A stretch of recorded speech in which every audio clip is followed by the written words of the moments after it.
Sobat Pongpong, pernah nggak sih kalian berpikir bahwa satu kalimat yang diucapkan oleh seorang pejabat publik menjadi perbincangan nasional hanya dalam hitungan menit? Di era media sosial seperti sekarang, satu potongan video bisa langsung tersebar ke berbagai platform media sosial. Dipotong menjadi video singkat, kemudian akan dijadikan meme, bahkan memunculkan beragam opini dari masyarakat nantinya. Dalam negara demokrasi, komunikasi seorang pejabat publik bukan sekedar penyampaian pesan, cara memilih kata, merespon kritik, hingga membangun hubungan dengan masyarakat juga menjadi bagian penting dari kepemimpinan dan kepercayaan publik. Halo Sobat Pongpong, selamat datang kembali di podcast Teropong, ruang diskusi yang menghadirkan berbagai isu aktual dengan sudut pandang yang kritis, edukatif, dan tentunya relevan bagi mahasiswa.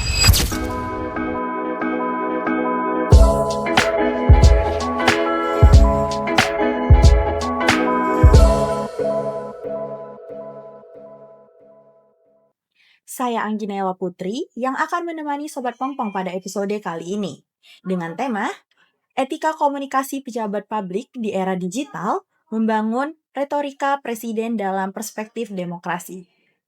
Dan tentunya, hari ini kita akan membahas tema tersebut bersama narasumber yang memiliki kompetensi di bidang hukum dan demokrasi. Baik Sobat Pongpong, langsung saja kita sapa narasumber kita hari ini. Telah hadir bersama kita hari ini Abang Muhammad Iqbal, ya selaku Ketua Komunitas Debat Hukum Universitas Muhammadiyah Sumatera Utara.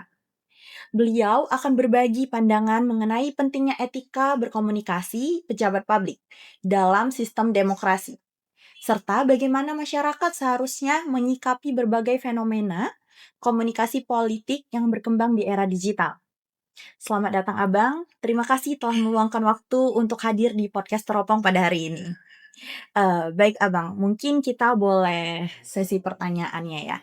Eee, untuk membuka diskusi kita hari ini, mungkin Abang dapat menjelaskan terlebih dahulu, gimana perspektif negara demokrasi dan seberapa penting etika komunikasi bagi seorang pejabat publik, khususnya Presiden, Indonesia gitu. Oke, mungkin sebelumnya terima kasih banyak ya, kepada Sobat Pongpong yang telah mengundang saya sebagai narasumber kali ini. Sangat menarik ketika kita, berbicara tentang etika komunikasi seorang pejabat publik, apalagi seorang kepala negara begitu ya, Kak. Kalau menurut saya pribadi, etika komunikasi itu sangat penting karena bahwasannya adalah, ketika dia adalah seorang pejabat publik, maka perhatian masyarakat tersebut akan berpaku kepadanya gitu. Jadi ketika dia tidak menggunakan, etika dalam berkomunikasi tersebut, banyak, perspektif-perspektif yang muncul dari, belahan-belahan masyarakat gitu, Kak. Kemudian juga, presiden itu kan bukan hanya sebagai, kepala negara atau kepala pemerintahan, tetapi juga menjadi representasi negara nih. Jadi setiap ucapan, sikap, bahkan pilihan kata yang digunakan pasti akan membuat publik atau masyarakat ini, eee, apa ya, akan mendapat perhatian yang lebih khusus karena beliau merupakan kepala negara Negara, atau, ya, sebagai pejabat pejabat publik. pemerintah iya gitu. Kemudian sebagai mahasiswa hukum kita juga, harus melihat etika komunikasi ini juga berkaitan dengan kepercayaan publik. Ketika masyarakat merasa dihargai melalui cara pemerintah berkomunikasi, maka, ruang dialog dalam demokrasi ini juga akan menjadi lebih sehat Mmm. begitu, Kak. Lalu juga nih sering menjadi sorotan publik, Bapak Presiden Prabowo Subianto kan, dia sering mengeluarkan istilah seperti omon-omon, endasmu, hingga nye-nye-nye yang ramai dibahas di media sosial kan. Fenomena ini tentu memunculkan berbagai sudut pandang di tengah masyarakat kan, Bang. Terus gimana nih Abang melihat fenomena tersebut? Apa pendapat Abang terkait fenomena tersebut? Ya, menurut saya ini sangat menarik ya, Mhm. Kak, ya. Karena, ketika kita melihat fenomena ini sebenarnya menunjukkan bahwa setiap ucapan presiden itu memang akan selalu menjadi perhatian publik, apalagi sekarang kita hidup di era media sosial, di mana itu satu potongan video aja dengan perspektif yang berbeda-beda, bahkan bisa menyebar kemana mana dan memunculkan banyak pendapat gitu, Kak.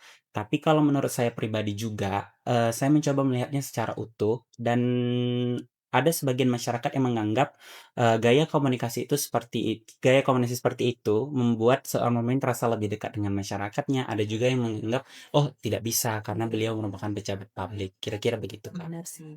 Apalagi saat, di era digital ini itu benar-benar nggak mencerminkan seorang pejabat publik untuk mengucapkan kalimat seperti itu, ya.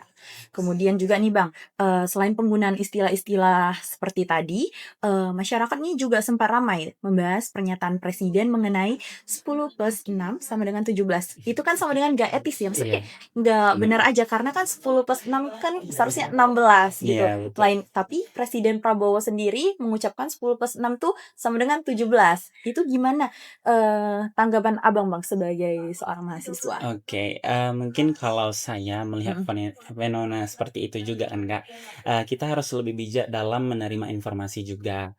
Sekarang algoritma media sosial ini kan memang lebih sering menampilkan cuplikan-cuplikan, yang menarik perhatian, bukan keseluruhan isi pembicaraan. Jadi, padahal satu kalimat yang dipotong dari konteksnya itu bisa memiliki makna yang berbeda, ketika kita itu juga melihat keseluruhan dari dalam, videonya itu tersebut, Kak. Jadi sebelum kita memberikan komentar atau ikut, menyebarkan suatu informasi, ada baiknya kita mencari sumber aslinya terlebih dahulu, agar juga kita sebagai mahasiswa, eee, punya rasa tanggung jawab juga terhadap, informasi-informasi yang beredar gitu, pandai memilih yang mhm, mana yang benar dan bener mana bener. yang tidak, kayak gitu, Kak. Oke, berarti kita harus pandai-pandai lah juga mencari sumbernya nih dari mana, fakta ataukah tidaknya ya Bang, oke. Kemudian nih Bang, kalau kita melihat dari sisi penyelenggaraan negara, tentu komunikasi pejabat publik juga memiliki tanggung jawab kan. Nah, menurut Abang sendiri, apakah seorang pejabat publik memiliki tanggung jawab moral dan konstitusional dalam memilih bahasa, serta cara menyampaikan pesan kepada masyarakat nantinya? Dan mengapa hal tersebut itu menjadi hal penting Bang? Oke, mungkin menurut saya ketika pejabat publik itu ditanya memiliki tanggung jawab, tentu dia memiliki tanggung jawab, secara konstitusional bahkan. Karena pejabat publik bukan hanya sekadar, berbicara sebagai individu saja, melainkan dia juga membawa nama lembaga negara begitu, Kak. Karena juga setiap, ucapan dari seorang pejabat bisa mempengaruhi cara masyarakat memahami suatu kebijakan, bahkan bisa mempengaruhi tingkat kepercayaan masyarakat terhadap pemerintah, dan oleh karenanya juga, pemilihan bahasa ini juga harus menjadi, sangat penting gitu. Jadi tidak akan memunculkan stigma-stigma negatif terhadap pemerintah itu sendiri begitu, Kak. Kemudian juga, bukan berarti juga seorang pemimpin itu tidak boleh menggunakan bahasa yang santai atau dekat dengan masyarakat, tetapi, tetap perlu mempertimbangkan juga dampaknya. Komunikasi yang baik menurut saya adalah komunikasi yang jelas, mudah dipahami, dan juga tetap menjaga rasa saling menghormati, gitu. Baik Bang, iya dan juga nih Bang, perkembangan media sosial juga membuat hampir setiap pidato pejabat dapat dipotong dan menjadi video singkat yang kemudian viral kan. Terus seringkali nih masyarakat hanya melihat beberapa detik dari keseluruhan pidato gitu. Gimana nih menurut Abang, pengaruh kondisi tersebut terhadap pembentukan opini dan kualitas demokrasi nantinya? Pengaruhnya menurut saya sangat besar ya, Kak. Mmm, Karena sekarang kan masyarakat lebih banyak, mengonsumsi informasi dalam bentuk video-video pendek atau cuplikan-cuplikan video sedikit-sedikit itu, daripada membaca, beritanya secara lengkap nih kan. Nah, di satu sisi ini membuat informasi menjadi lebih cepat sampai kepada masyarakat, tetapi di sisi lain ini justru, adanya resiko ketika kita melihat potongan video tersebut. Karena di dalam potongan video tersebut itu tidak memunculkan, keseluruhan isi pembahasan yang ada dalam video tersebut, Kak. Akibatnya, opini publik ini juga bisa terbentuk sebelum masyarakat mengetahui konteks yang sebenarnya, konteksnya, benar banget, begitu. iya sih. Jadi, kalau misalnya, dengan demikian kan, Kak, kalau menurut saya juga, literasi digital itu juga sangat penting gitu untuk, di zaman sekarang gitu. Demokrasi akan berjalan juga lebih sehat, dan kalau misalnya masyarakatnya nih tidak hanya cepat bereaksi saja gitu, tetapi juga mau mencari informasi yang lebih, akurat gitu, Kak, yang lebih utuh, sebelum mengambil atau, sebelum mengambil Iya kesimpulan iya, begitu, Kak. bener banget. Kira-kira begitu. Sebelum memunculkan opini publiknya lah ya. Betul.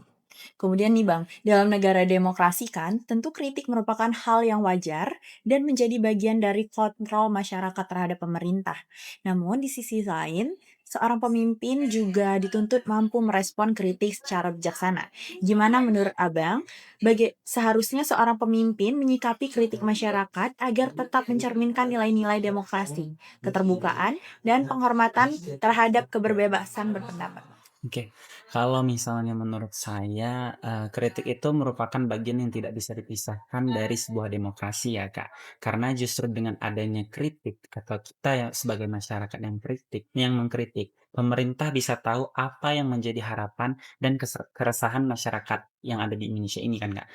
Namun, kemudian seorang pemimpin itu tentu tidak harus selalu menyetujui semua kritik, Kak. Tetapi yang paling penting adalah menunjukkan sikap keterbukaan seorang pemimpin tersebut untuk mendengarkan dan memberikan penjelasan kepada masyarakat. Begitu juga masyarakat, Kak. Kritik yang disampaikan sebaiknya tetap berlandaskan data dan disampaikan dengan cara yang baik.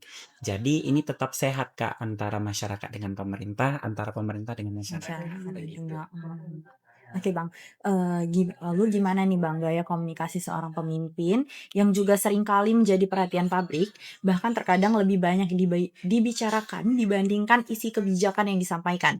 Apakah gaya komunikasi seorang pejabat publik dapat memengaruhi tingkat kepercayaan masyarakat terhadap pemerintah dan institusi negara? Dan itu mengapa demikian Bang? Menurut saya sangat bisa ya, Mhm, karena masyarakat itu tidak hanya menilai hasil kerja pemerintah aja gitu, tapi juga bagaimana pemerintah itu berkomunikasi. Ketika komunikasi dilakukan secara terbuka, konsisten, dan mudah dipahami, masyarakat juga akan lebih mudah memahami arah kebijakan pemerintah itu sendiri gitu, tidak bertele-tele dan transparan begitu kan, Kak. Sebaliknya kalau komunikasinya kurang jelas, bisa muncul berbagai penafsiran yang akhirnya mempengaruhi tingkat kepercayaan publik tadi, Kak.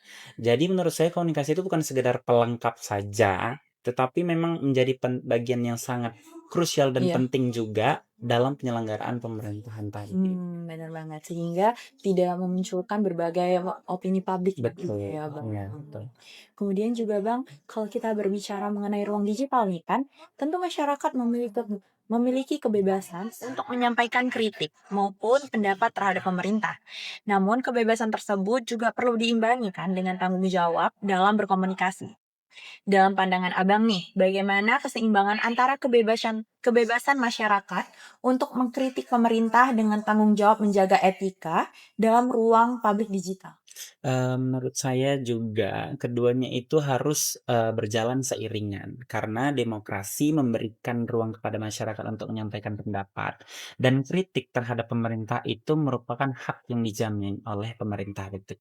Tetapi di sisi lain, kebebasan ini juga perlu disertai dengan tanggung jawab. Ketika kita menyampaikan kritik, kita juga perlu memastikan informasi yang digunakan itu benar dan valid. Tidak mengandung ujaran kebencian dan tidak menyerang pribadi seseorang. Jadi menurut saya kritik yang baik adalah kritik yang, bertujuan memperbaiki keadaan bukan memperkeruh keadaan ya, heeh. Jadi tidak hanya sekedar kritik, begini begini begini tapi tidak tidak Iya ada ya.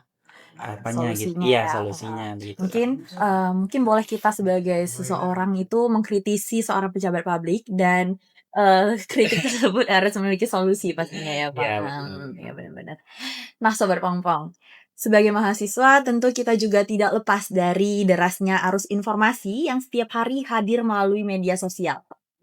Tidak semua informasi disampaikan secara utuh dan tidak semuanya dapat langsung dipercaya. Nah, menurut Abang nih, gimana?